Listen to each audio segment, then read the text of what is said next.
Hello, everyone. Welcome to tonight's Spoken History. And for those of you who are in the Felker room, we're live here. Welcome to you guys, and to our people online. Welcome to you as well. I'm going to address the online people here real quickly. If you've never been on one of our webinars before, your microphones are muted and your cameras are off. But you will be able to ask our speaker questions at the end of it. We're going to try to reserve questions for close to the end. You can use the Q&A button on the bottom or the top of your screen, or the chat if you don't see the Q&A button function. And we'll try to get to all of your questions as well. So we are in for a treat tonight because back by popular demand. Oh, yeah. We have local railroad historian Keith Meacham, and tonight he is going to talk to us about the life and times of Engine 2442. My 111-year-old girlfriend. All right. So you should be good to go. Alrighty. We'll get to the next screen here. There you go. That should look familiar to you. Yeah, Jim Burt took that photograph. We're going to get you right on. Yep, there you go. Well, thank you, everybody, for coming. I'm glad to see the interest in the 2442. I've been associated with it hands-on since 1994, when we gave her a cosmetic restoration. And I've done a lot of research on her in the process because I want to know. I still don't know when she was wrecked the second time, but we'll get to that later on. This is how the Soo Line saw the 2442. This is the line drawing out of one of their schematic books. This is how she looked when she was built. Carbon arc headlight, generator, and then the original tender. You'll see more of that later. This is how she is today. This is a sign that I'm going to be putting up on the fence, so you know, Vicki. That ought to go over big. This is the earliest photograph we have of the 2442. This is a wreck in 1918 at Oshkosh, Wisconsin. The circumstances of which are due to, it was in the middle of World War I. We had just gotten involved in Europe, and the United States Railroad Administration had taken over the railroads. And 2442 was pressed into passenger service. A lot of people have always asked me, did 2442 ever pull passenger cars? Yes. And here she was on, they had a train number 4. And there was a train that left Oshkosh just before the 2442 came along with passenger train number 4. The engineer and the fireman saw what was going on. The article is over here on the side. And they took steps to stop or at least try to mitigate the circumstances when they ran into the 3 cars that were left. Now, today, the way air brakes work, if one car would uncouple at the back of the train, the whole train would go into emergency. Back in 1918, apparently that didn't happen. The train took off, didn't even know what left the 3 cars behind. So 2442 comes along with number 4, excuse me. And the engineer took steps to keep from doing any more damage and throwing the cars off in the 2442 off to one side. Nobody on the passenger train was hurt. There were no injuries. But the 2442 ends up sliding along in a ditch. And this was damage that could have gotten her retired and parted out. But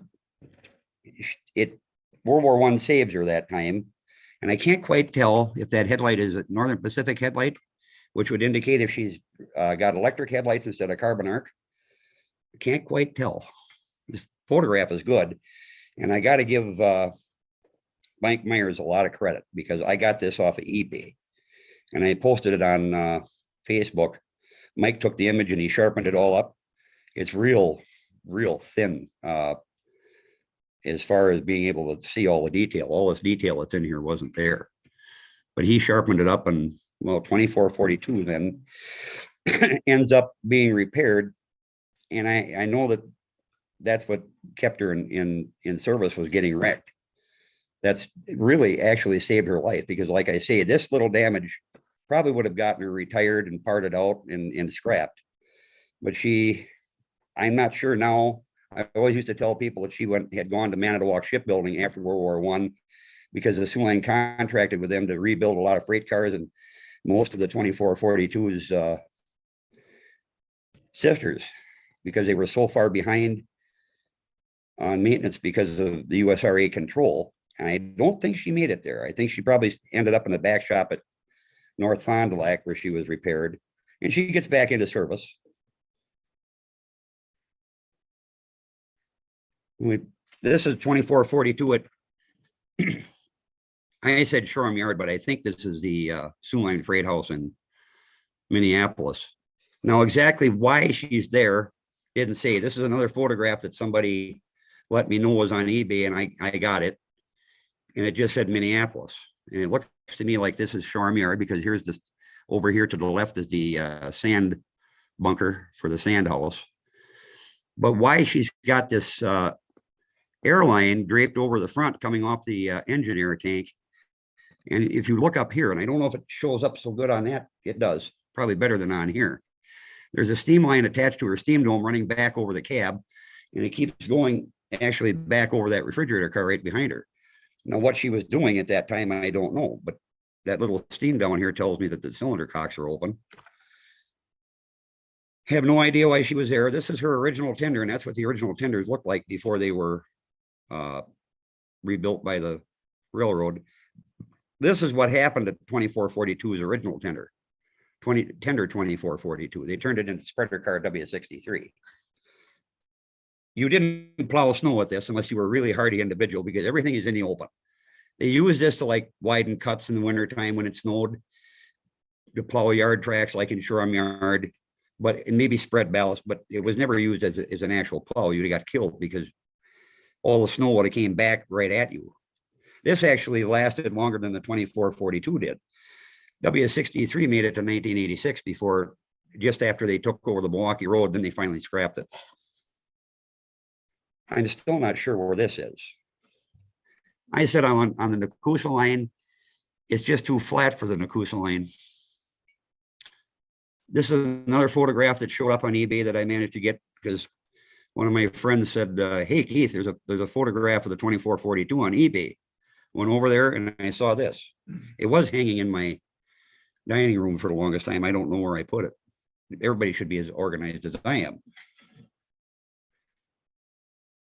This is North Fond du Lac, probably about 1950. She's not stored yet. She's still in service. And in between, she had worked here at Marshfield and had gone down to Nakusa several times. So she was assigned here. I'm not sure, but this building in the back looks like Nakusa. And a dead giveaway for me is that she's got the caboose on. And when they get to Nakusa, when they are on the Nakusa line, they go to lunch. They grab the caboose and go right up to Main Street in front of the depot. They go to lunch, and then they get back on the engine and push their caboose down onto the train that Nakusa Papers had built for them to take back to Marshfield. I think it's Nakusa. I can't really say. It was my best guess. Here she is in 1954, just before they retired her. That's at North Fond du Lac also. And it's interesting that the steam locomotives started getting what the diesels all had, something they call the doghouse window. It's the all-weather window like you used to see on diesels all the time, where they could kind of look out and not get their head wet. And that's why when you go down and look at her, that canvas cover or that canvas sunshade, you see the hanger is there and it's pushed up. That's why.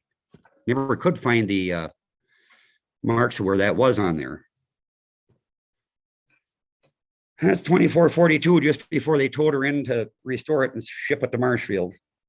She sat, this is about 1956. This is North Fond du Lac again. And she looks pretty rotten in that photograph because she sat out for just about 2 years in all weather with no cover. This is just before they took her in and gave her a coat of black.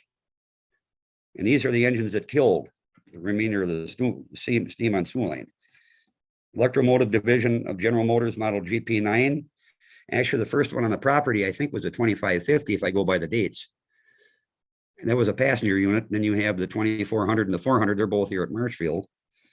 Once those arrived, and it must have been at the last minute that they knew they were going to get them, because when we restored the engine before we rededicated it, I cleaned out 15 5-gallon pails of cinders out of the nose of the 2442. It was just about up to the door. I couldn't believe the amount of cinders that were in there. So they must have had her sitting aside ready to use it again if it was needed. It never turned out to be needed. And then this is a photograph from the News Herald when they built the display track where she's sitting now. Most everybody that was in that photograph, Bill Rochite, Andy Bushak, Eddie Powell, those are all guys I knew.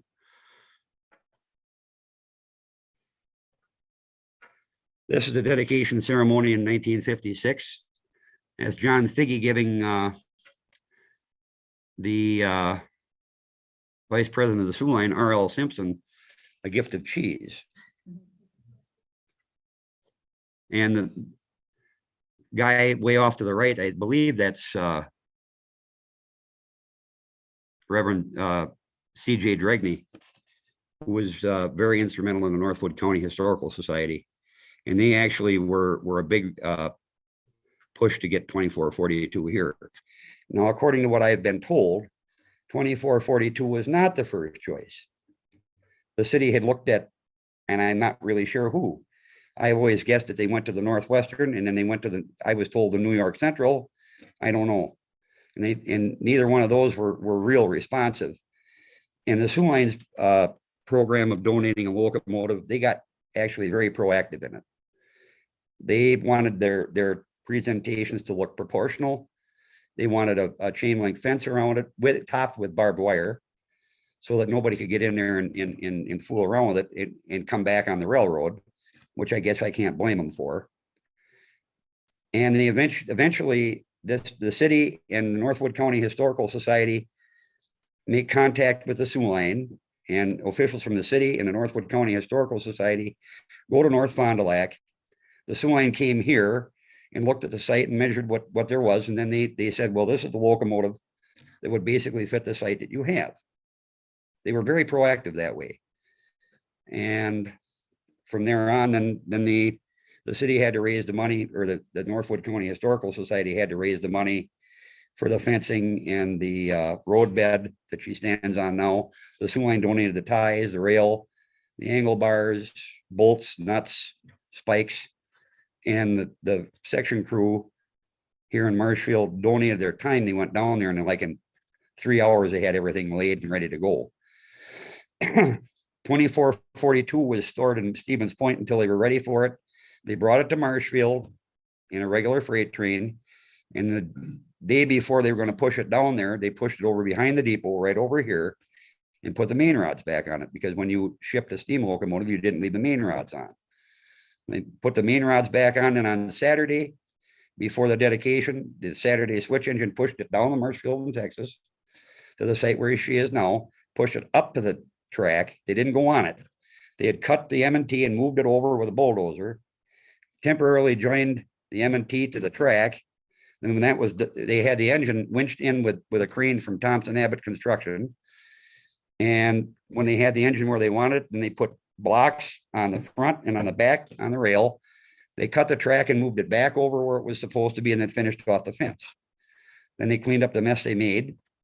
And the next day we had the dedication. I wasn't even born yet. What the hell am I talking about? And that's the way she looked when she first got here. There are certain things that we don't know why the Soo Line did. We discussed this when there was a Soo Line history on Yahoo, because there were several engines that were donated that were Wisconsin Central engines, and he spelled out Wisconsin Central under the number, where really you're supposed to have WC in one corner and then the class F22 in the other. They took the pilot, or the tender pilot's footboards off, and nobody knows why, and then put a different kind of like passenger engine pilot on her. And you notice here when she's at North Fond du Lac, she has a switcher pilot, and that's what she ran around with for more years than that big cow catcher she's got now. And you can still see the tender pilot footboards on it. I'd like to put those back on, but I don't think that's going to actually happen. And here's 2442, about 4 years after she was donated. That's the upper left photo. She still looks good then. We moved here in 1966, and those steps you see in the lower right photograph were there.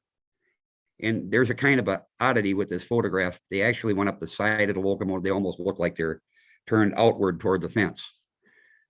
I don't know what year they put those on, and they suddenly disappeared around 1980.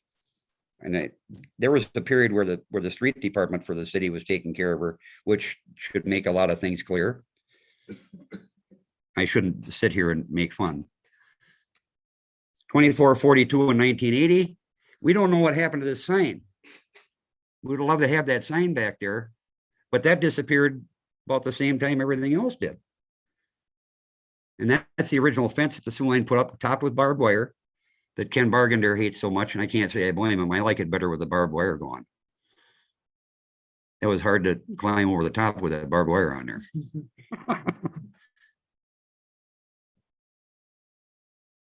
Well, I'm in the way here, but off to the behind where I am on there is 2442.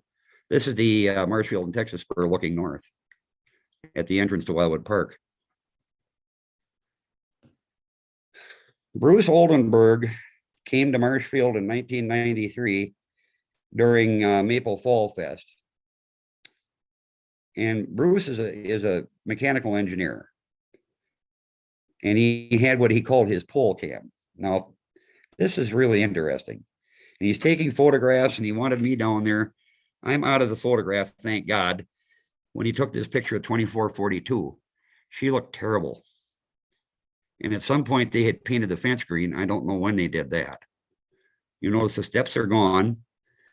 The access door for the injector behind it is gone. That had rotted. It's laying here on the ground. And she's looking pretty tough.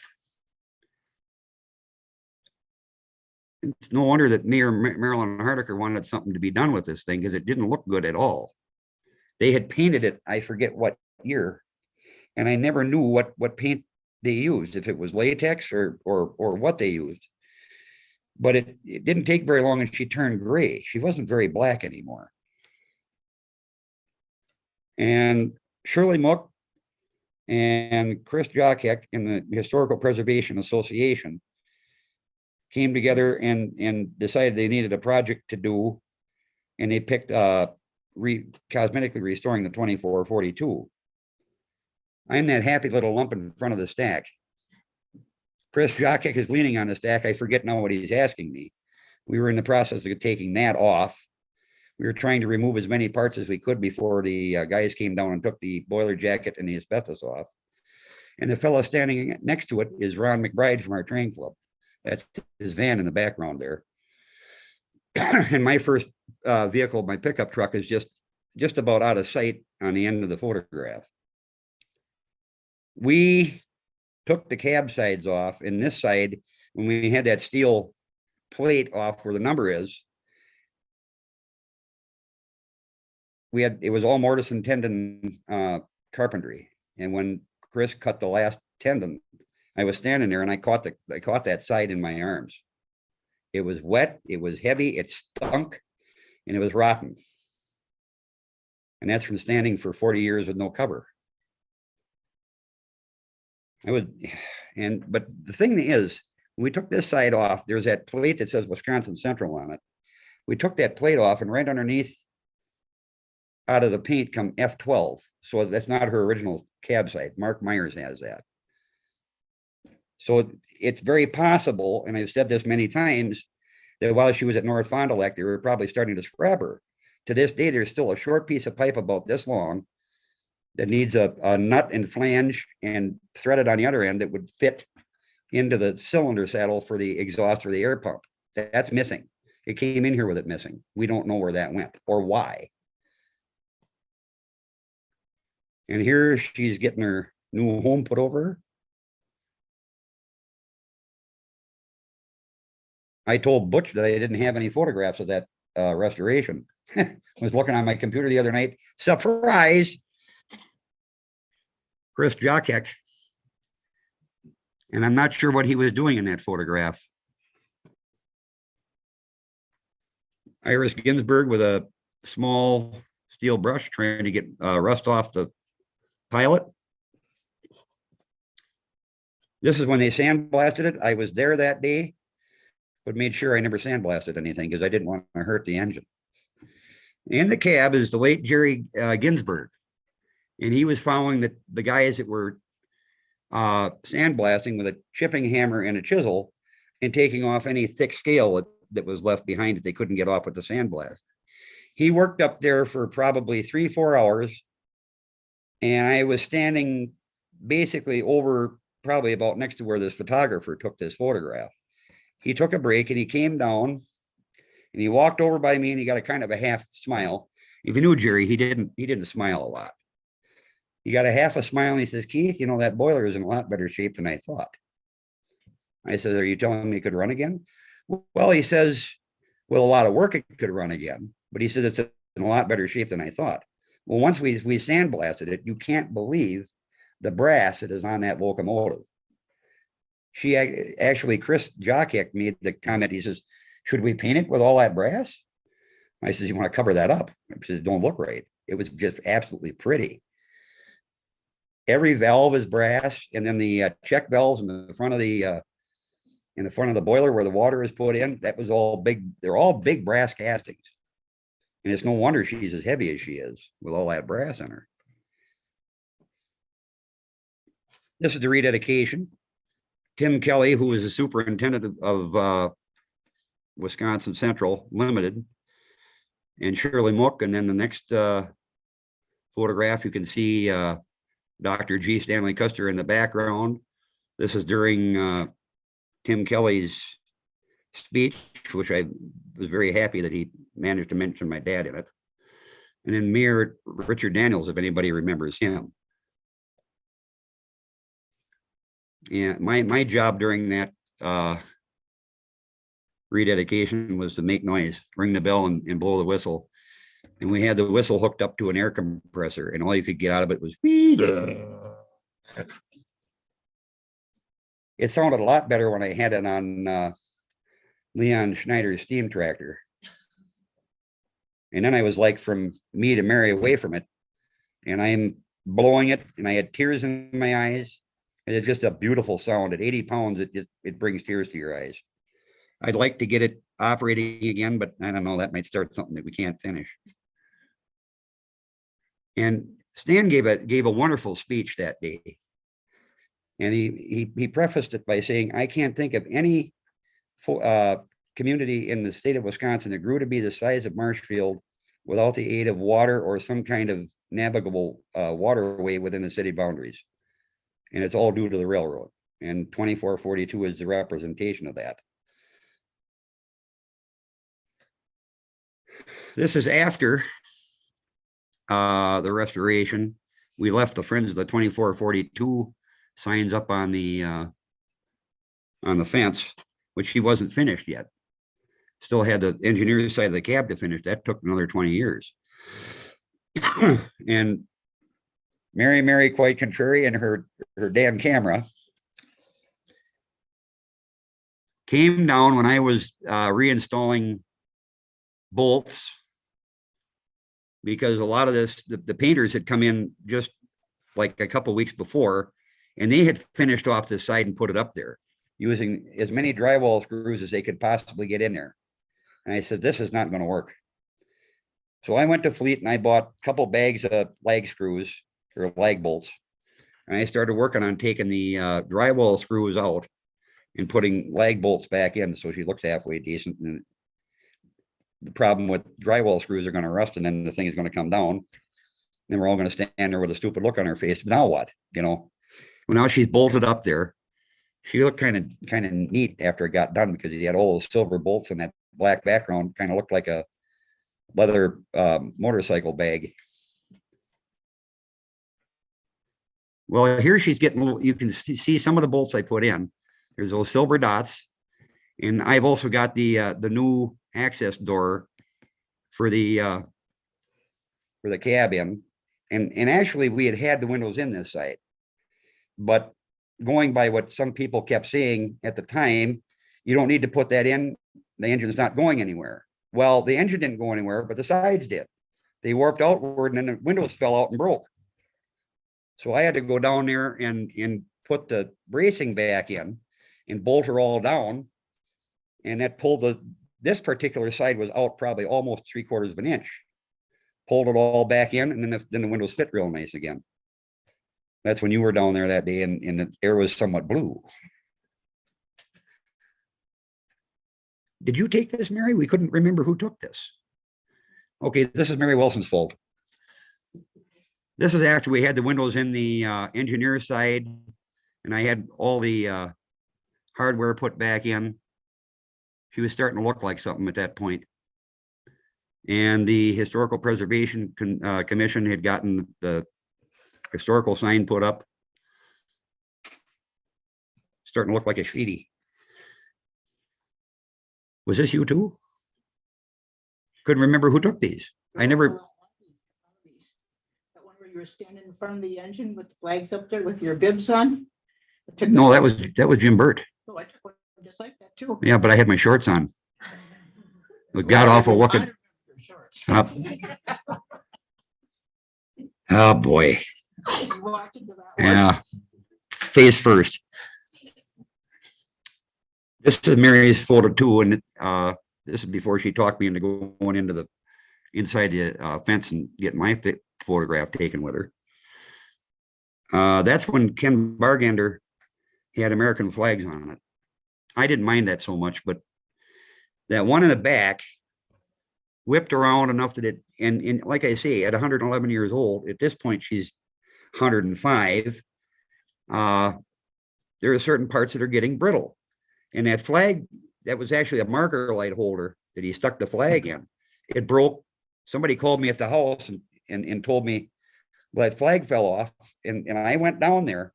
It was laying inside the fence. And there was the marker light holder still stuck to it.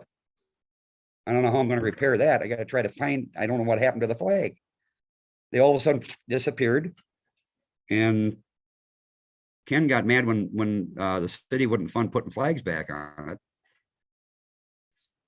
And another nice shot in the afternoon when the sun is down. That's when you get a nice shot.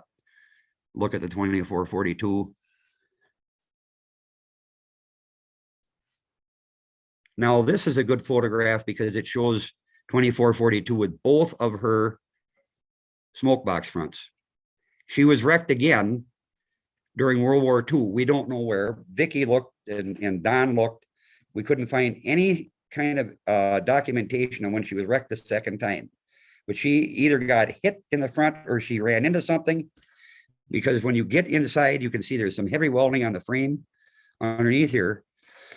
It staved in her original smoke box front, wrecked the headlight platform, and the Sioux Line needed to fix her. And once again, here it is during a war, and the war saves her because they need her. So they repair her. They just go to the nearby supply house and they get a front that fits and then bolt it to that. It's not the kind of headlight like the Sioux Line liked. The Sioux Line liked a Pyle National, what they call wing board, where the number boards kind of stick out at an angle from the headlight. This is a Pyle flat side where the number boards are right on the side. And the number board on the front is from her original headlight platform, but was drilled out to fit the holes on the platform that's up there. And it's slightly off center. Another thing the Sioux Line did with all of them is they put on half of a new cylinder saddle. We don't know why. And the steam supply came in from the smoke box down instead of the steam supply coming up through the cylinder saddle to the pistons. And this is just recently taken by someone that Tiff and I know, the ever-present John Roosh. This was your birthday party. Yep. That was the first thing that John had to do before we came and ate like a bunch of pigs. I mean, he was hot to trot to go get the photograph. He did a good job. It was beautiful.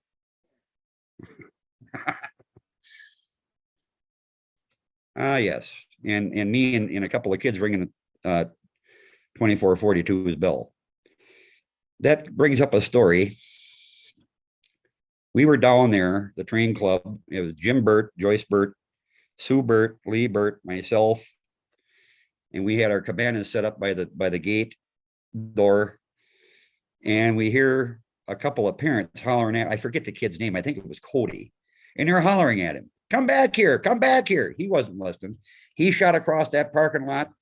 He was full throttle until he got to the fence, entered through the door, and he stopped dead. And he just stood there with his mouth hanging open, staring at 2442. And he looked at me, he says, oh my God, she's so much bigger than Thomas.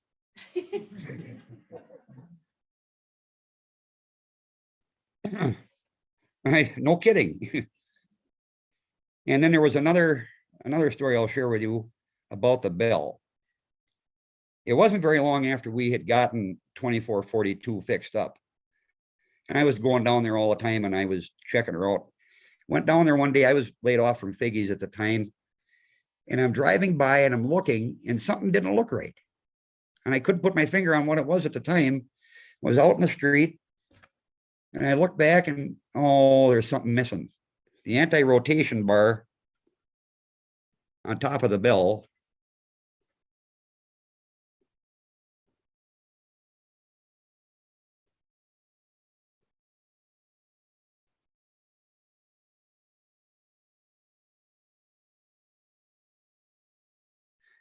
on top of the bell was missing. And there was something laying on top of the sand dome. So I still had the key for the fence yet. I let myself in, I climbed up there. Well, here the clapper is laying on top of the sand dome. The anti-rotation bar is laying down on this side on the running board. And the nuts are gone. They were trying to. They never got it out. That thing weighs at least 120 pounds. Well, I never was able to find the other locking nut, but I ran from there right to Ed Engelhardt at Parks and Rec, and I told him what happened. He said, oh, we'll take care of it. Well, they did, but they didn't put the clapper in right. So this thing sat for, I forget how many years. That's long before we thought about letting people in the fence. You could have sat there and pulled the bell cord and it just would have swung back and forth. Well, I got kind of sick of that when I was working on it. And I climbed up there one day and all I had to do was just turn the clapper, because the clapper has a direction. There's a hole in the top of it that actually shows. And that's where you put a cotter pin to hold the whole thing together. Put it all back together, got it ringing. And a week later, I was working on the cab, but it was only a couple of days after you were down there and took photographs of me. And people start showing up. And they all look familiar. Well, here it was a guy I worked with at Figgy's, Jimmy Fisher. He was a truck driver. Well, here it's his granddaughter or great granddaughter is going to get married. And he chose the 2442 because Jim, I got to know Jim and he never said anything to me about working on the railroad. But they claimed that Jim had worked for the Soo Lane and had worked on the 2442. This was all news to me.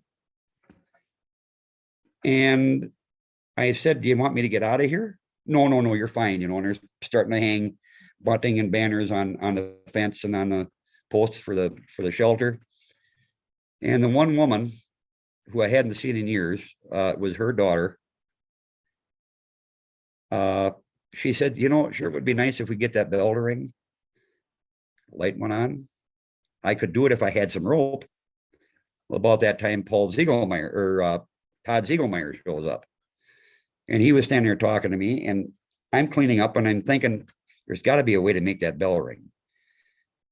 So I walked out and I locked up, walked out, and I said, if I had some rope to that girl, I could make that bell ring for you so that when they're pronounced man and wife, you could ring the bell. Todd says, I think I have something in my trunk. You should have seen what was in that trunk. I wouldn't have been surprised if there'd been a dead body in it. So he comes out with this coil of rope. I climb back in there, I hook the whole thing up and I throw it out through the fence and Todd gives it a ring and it worked. So at 3 o'clock in the afternoon that Saturday, she rang the announcement of man and wife for the Fishers. That was worth it.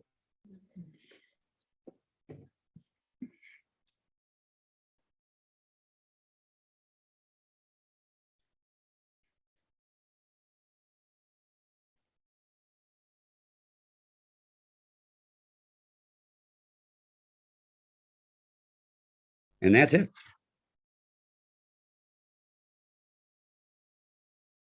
Please, just throw money. Hey, shut up. Dear God, I volunteered to do this. This is what I get? Oh, God.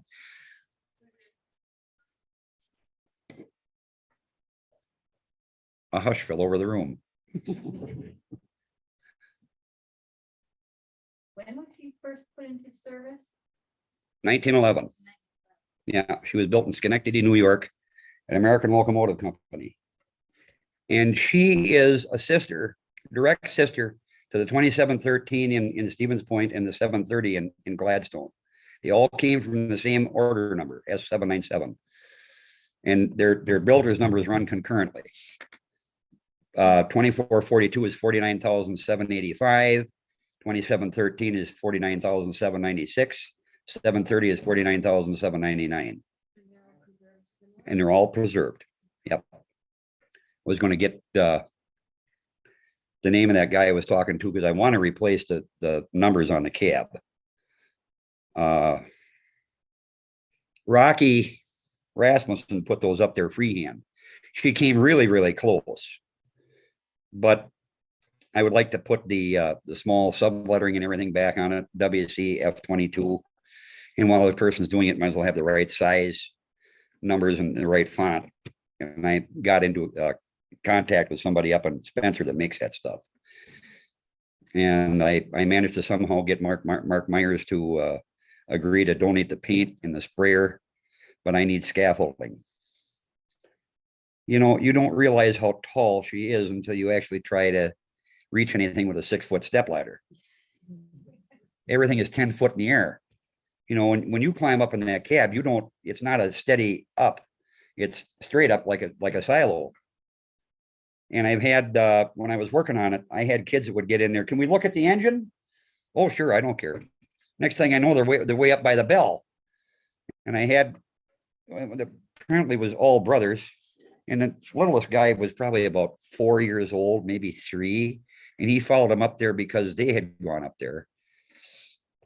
And well, then he was standing on top of the running board above the air pump when he realizes he's up in the air. And do you think his brothers would get him down? No, they all took off. So I had to climb up there and get him. And then while I'm carrying him off, he crapped himself. So I've got a kid that I'm holding out here like this. And I warned his brother, I says, he's got a full diaper. Oh yeah, I've seen that before. Okay, well, fine. But that's the reason I prefer to keep that fence around her. You know, those kids think that's a playground ride. It's not. The fence is there to protect the engine and to protect the public from the engine, because she was built back when there was no such thing as user friendly. She wasn't user friendly to the guys that ran her. And every time I'm down there, I always say to people, I can't believe they got on and off these things when they were moving. Because those steps are quite a ways up, you know, an old guy like me trying to lift his leg that high. Well, the last time I was up there, John Vick, a friend of mine, who's the president of our train club, he pushed me up because I don't have it anymore. There was a time where I could bounce up and down out of there. Now, if I try that, I'll end up dead.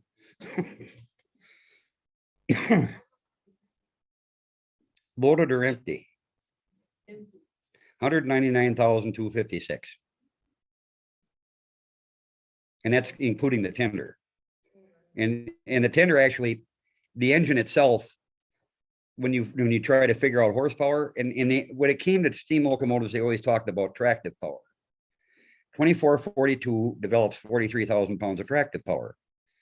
The 2713 is only 36,180. And the difference is because the 2442 is meant to pull. 2713 was meant to run. It has the bigger drivers to run faster. 2442 is a freight engine. And when you try to figure out horsepower, you don't use the weight of the whole thing. You just use the engine weight, which is 226,000. You divide that by 25%, you get 1,720, which is very close to the GP9s that replaced her. The big difference between the diesel and the steam, a steam engine develops almost no tractive power at the beginning, where a diesel develops it all in the beginning and smaller wheels. So the old line of thought with the steam locomotive is if it could move the train, it would pull it. And with a diesel, just open the throttle and it'll slowly crawl away. It develops everything in the beginning. So you'll be 5 miles an hour and the engine will be screaming like mad, but a steam locomotive has to be able to move the train because steam develops more and more power as it moves. That's why we still don't know how fast a steam locomotive will actually go, because there's no place on this planet that's flat enough and straight enough where you just let the engine have its head and let it run. The world record for steam is held by Great Britain, 125.7 miles an hour. The second is here in the United States, Milwaukee Road between, I think it was Sparta and Toma, 125.5, 2 seconds slower.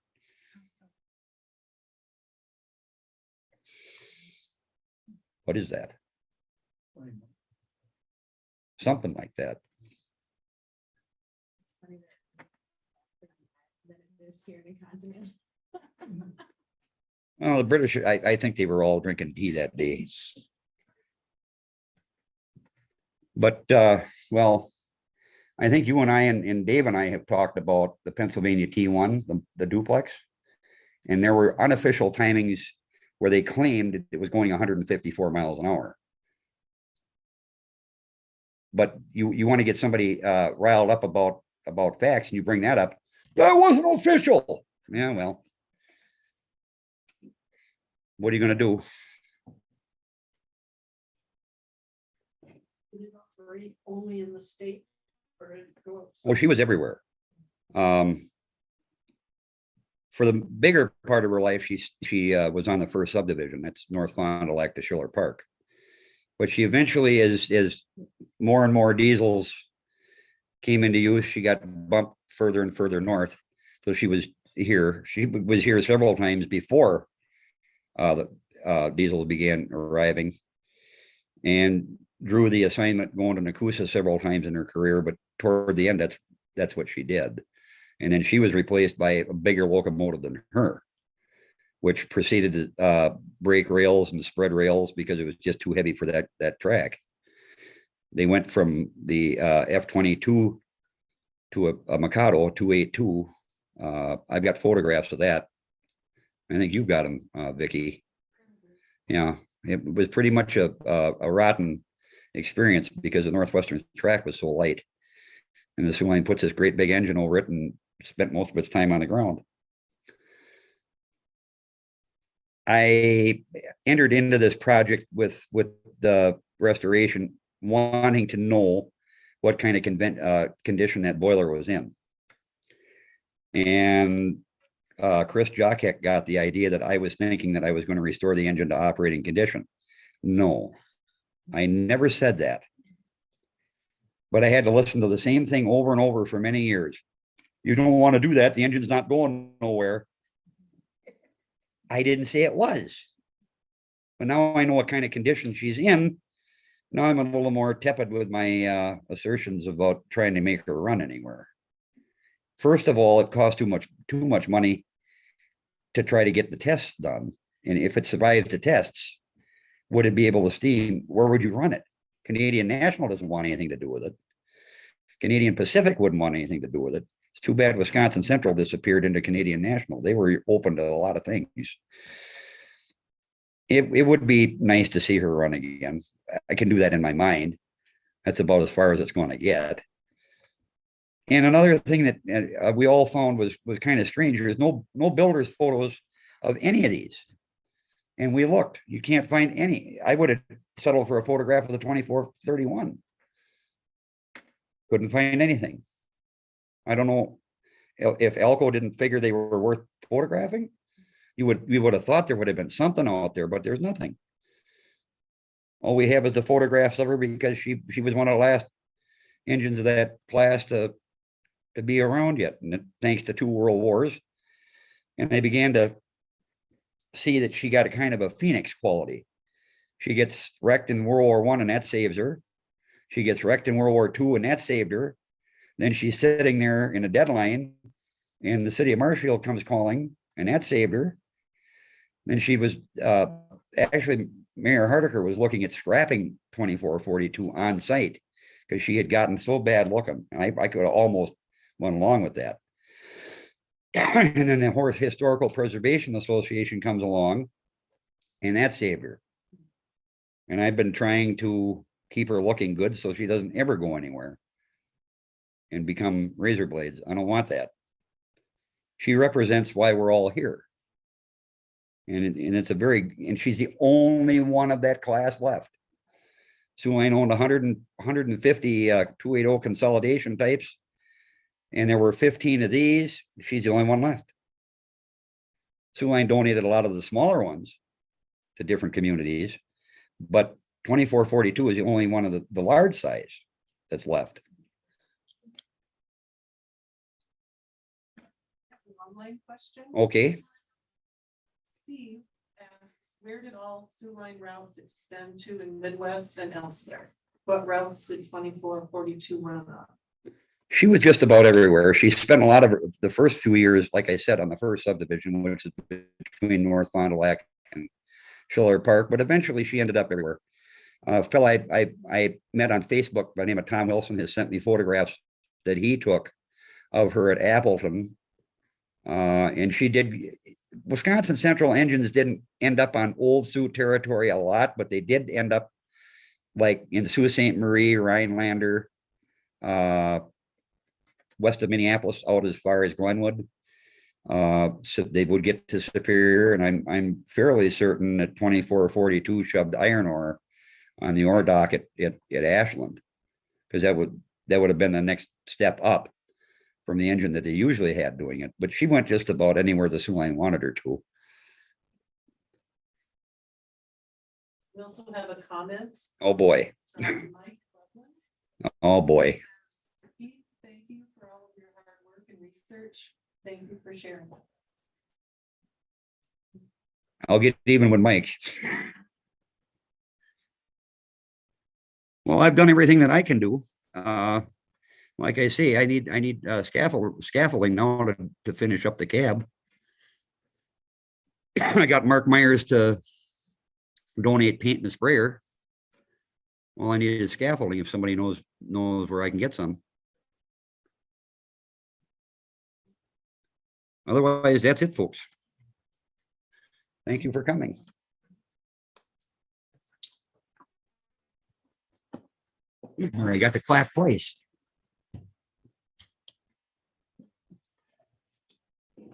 I'm going to say a few words too while we've got everybody's attention here. Thank you. That was wonderful. Well, I'm glad you liked it. Yeah, definitely. Very interesting. And I think your love for her is very evident. And I think probably that's a good thing because she's still here with us. So we thank you for that as well. The next Spoken History, if anybody's interested, will be December 8th at 6:30 here again or online. And it will be Don Schnitzler reviewing the 150th anniversary of Marshfield, and then also probably getting people on board for the 250th American anniversary. So that is next month. Also, we will have, well, I've got your attention. We're starting something new on December 15th at 6:30 in our beautiful fireplace area over there. We're going to have just a real informal holiday reflections chat if anybody wants to talk about that or anything, and kind of sit down and not be in such a rush and all the hustle and bustle, and just drink some cider and chat. So if you want to be part of that, you can. Also on November 26th, which is a Saturday, the high school madrigals will be performing at 2:00. They're really hard to get, so we're very fortunate that they're going to be coming here. And we've sweetened the deal a little bit. One person will win a door prize drawing of 2 tickets to the madrigal dinner. So it's worth I didn't even know coming. they were still together yet. That was big when I was in high school. Yeah, I don't know if it kind of didn't participate like in the last couple of years for COVID. I'm not sure, but they have a new director. His name is Joshua Olson. He's a young man who graduated from Luther College in Iowa, and he went to school with my son there. So I know him very well, and not very well, but I know his talent very well.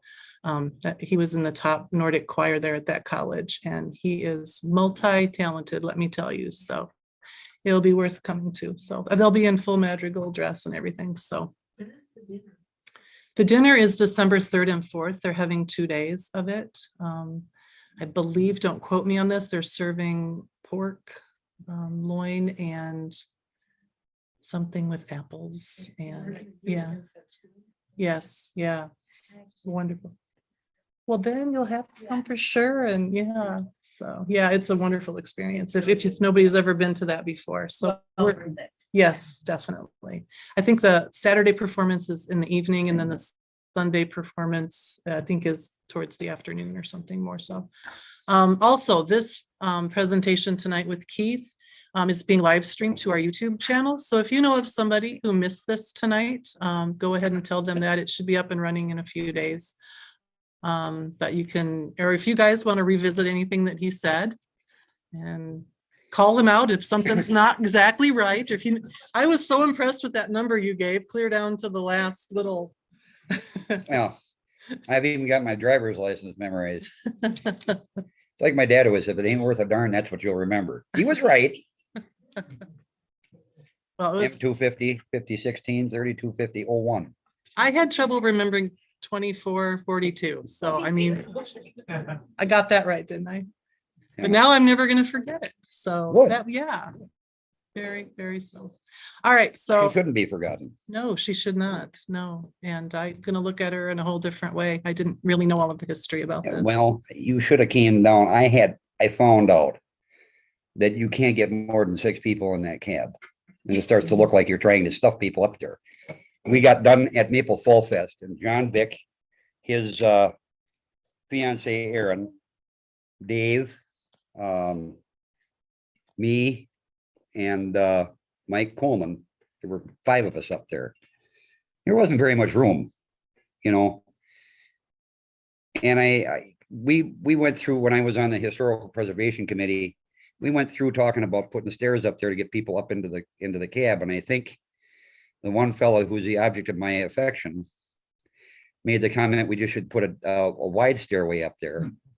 Yeah, right. Ain't no place to turn around to come back down. You get 5 people up there and they're going to be fighting each other. It looks like a great big cab, but it's really not.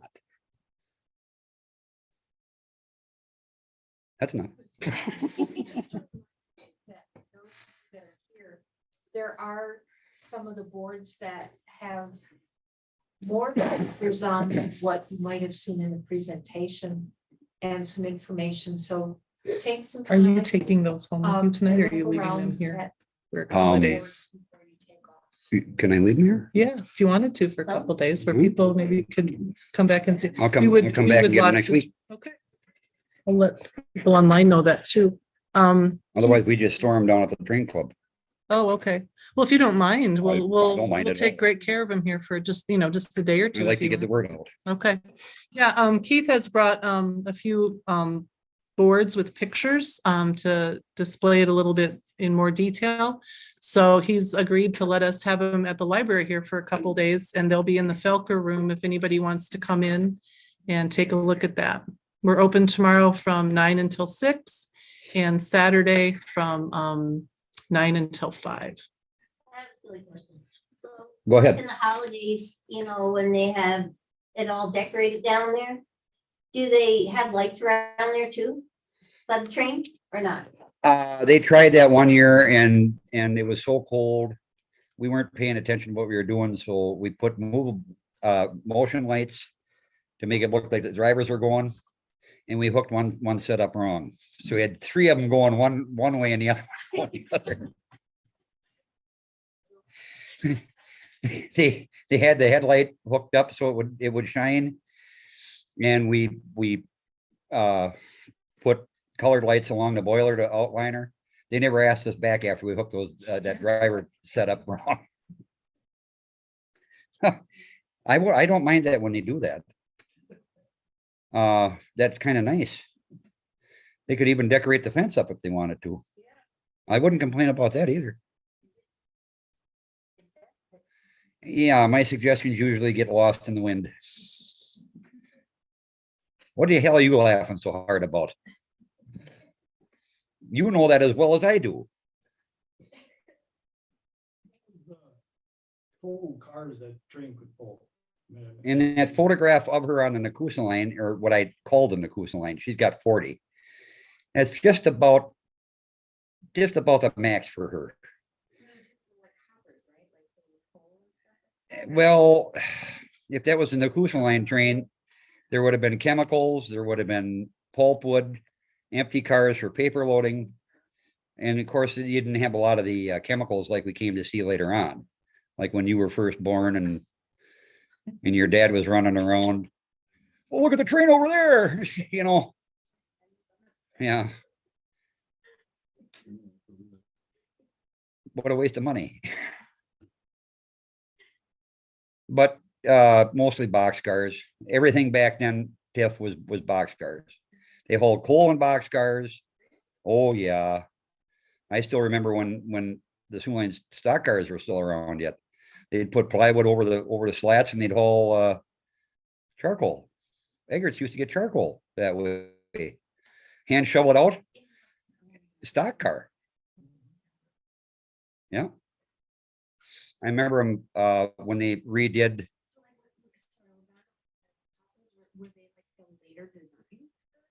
Well, the way railroads started out, they hauled everything in a boxcar. And if it was liquid, then they had tank cars. Gons were generally, they always figured were good for like steel loads. And that's what a lot of it was used for, was the hauling steel. And it was later they finally figured out, well, maybe we can use it for this. So they did. And they've always had, the Sioux Lines always had pulpwood. In that one photograph of her, you know, on the road with a train, you look way back by the caboose, you can see a carload of pulpwood in there. Oh yeah. Plus a tank car, and then there's a few other cars in it. It's just too flat for the Nakusa line. Maybe it's what I get for looking at the photograph over and over and over, and then suddenly you start seeing things like Bugs Bunny waving at you from the cab.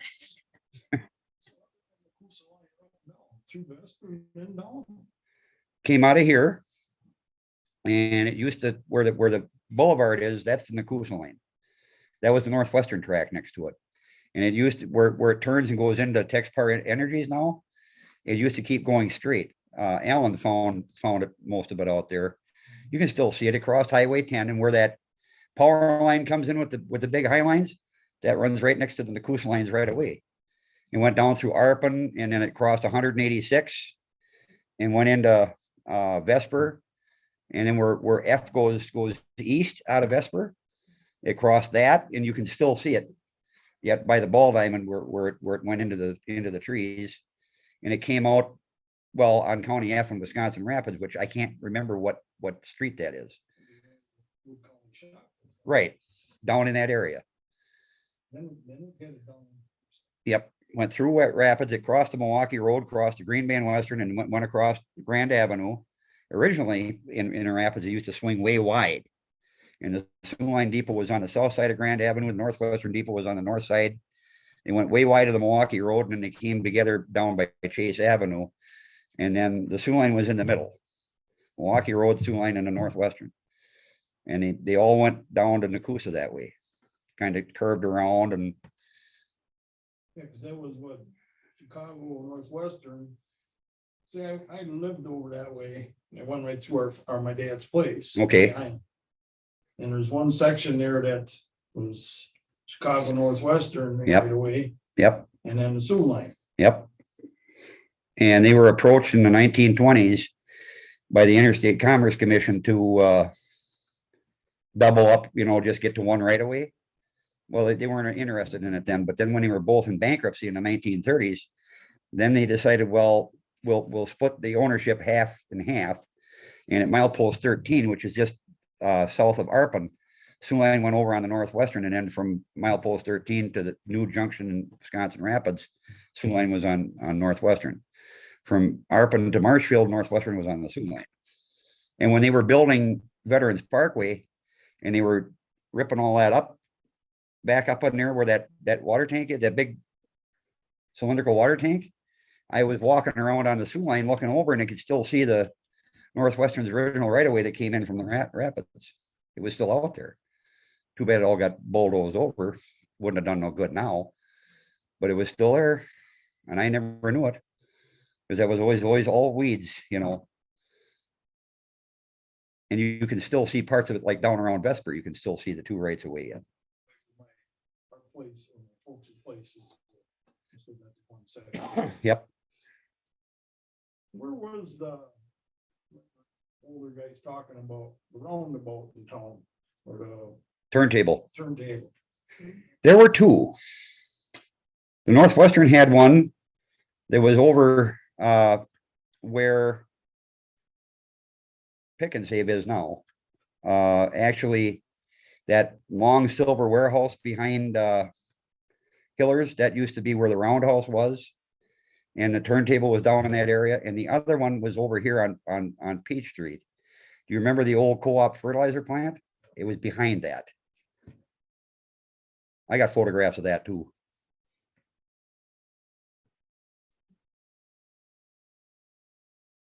And she wanted to know on Petticoat Junction, what was the engine on that one? The engine that played the Hooterville Cannonball was Sierra number 3. And for the first season, when it was black and white, it had deer antlers on the headlight. Well, then when they went to color, suddenly it becomes number 8. The deer antlers disappeared, and it still runs yet today in Jamestown. They had to reboiler that too, because it was so old they would not recertify the boiler. They had the old boiler on display, and Sierra number 3 still runs yet. That's what they'd have to do with 2442, is put a whole new boiler on it. Basically jack up the boiler and run a new running gear underneath it. That's what they had to do with the 1385 down at North Freedom. They had to put a whole new boiler on that because it just wouldn't pass inspection anymore. Well, they I got think that he had a one. lot of girlfriends. Not yet. The last I heard, the boiler is back from the fabricator, and they were putting the flues in it. That takes a long time. I haven't heard anything in the last, 8-9 months about it. Nobody seems to know anything. As far as I know, it's back at North Freedom. As far as I know. Oh. Problem with these chairs, are too comfortable. Any other questions? Do you ever know what happened to that engine that used to pull behind the Marshall Canyon factory? Which one? Had to be the last one, probably the last one back in the 70s. You don't remember what engine that was? Well, there's been so many. I couldn't tell you. I got a ride on the 106. That was an Elko RS1. Because the train crew, I didn't throw anything at them. And Dad worked with those guys, and the engineer, Doug Lenny, said, I'm going to give your boy a ride. Dad says, all right, that's fine by me. And one day they stopped and picked up a carload of cheese from the cheese factory that was behind my house. And when they pulled up to change the track back, Doug hollered out of the cab. He says, "You want to have a ride today?" I says, "I got to go ask Dad." He says, "Well, hurry up." So I did.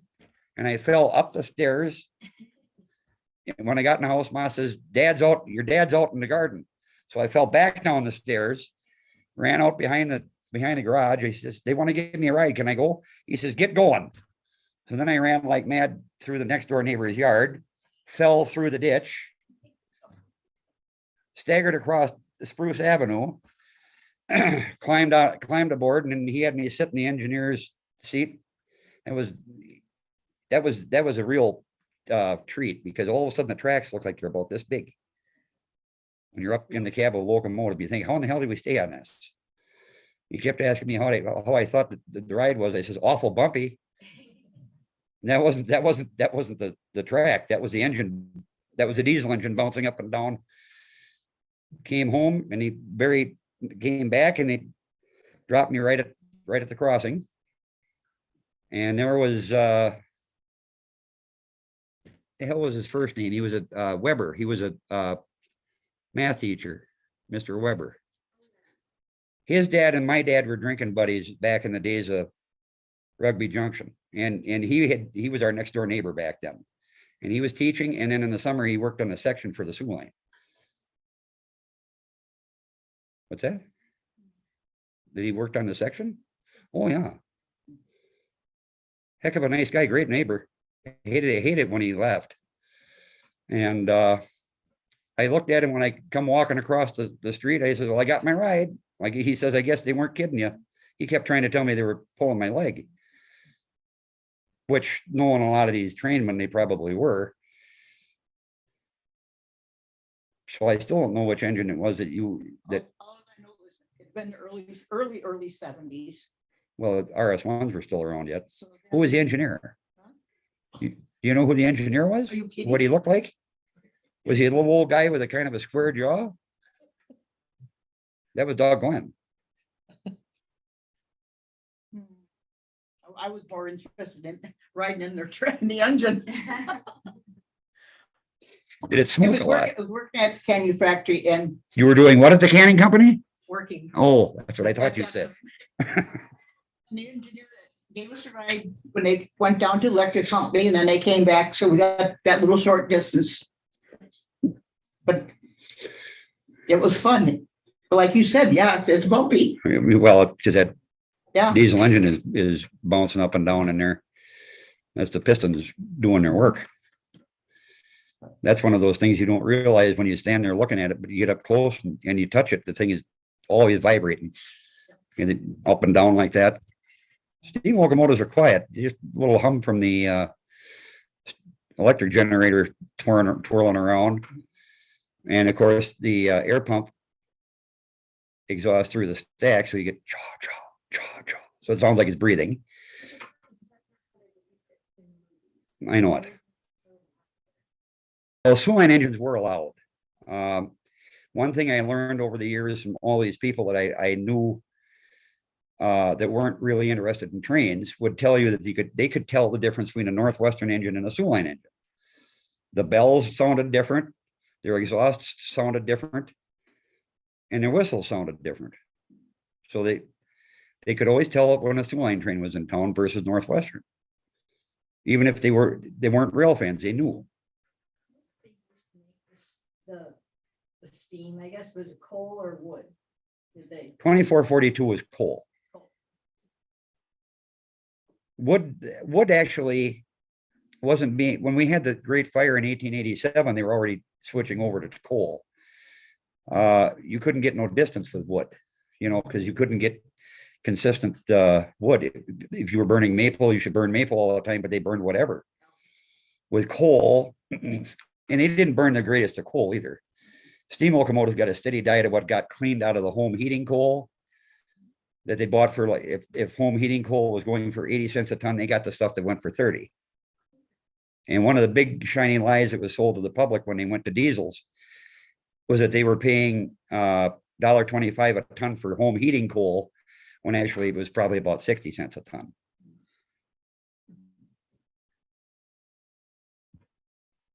They didn't get a good steady diet of, to see these engines with very little smoke. Some of those firemen had to be literal magicians to be able to get any heat out of what they had to work with, and then not any smoke. So these guys were quite talented. I should go get something to eat. Well, thanks again. No, And no problem. it's like the announcement's gonna go off here in about 30 seconds that the library. will- Oh, those weird I know. voices I hear from that. Oh, no. Oh, no.